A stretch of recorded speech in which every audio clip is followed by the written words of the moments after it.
சிலப்பதிகாரத்துல கோவலனுடைய இறப்பு கொலை கிடையாது, தற்கொலைன்னு சொன்னா நீங்க நம்புவீங்களா? தமிழர்கள் ரொம்ப பயந்தாங்கொழிங்க அப்படின்னு சொன்னா நீங்க நம்புவீங்களா? ஆமாங்க, பொற்கொல்லன் சிலப்பதிகாரத்துல போய் அரசன் கிட்ட கோவலன் தான் அரசனுடைய சிலப்ப திருடிட்டான்னு சொல்றான். அரசனும் அவனை கொன்னுடுங்க அப்படின்னு ஒரு வார்த்தை சொல்றாரு. அவன் இறந்து போன சீன நமக்கு இளங்கோவடிகள் சொல்றாரு. கல்லா கலிமகன் ஒருவன் வெல் வாள் எரிந்தனன் விலங்கூடு அருந்ததுன்னு சொல்றாரு.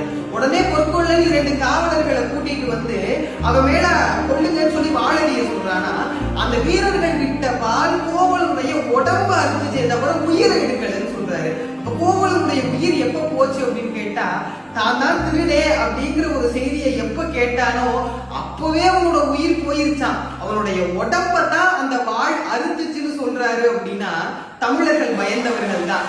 போருக்கோ படைக்கோ வாழ்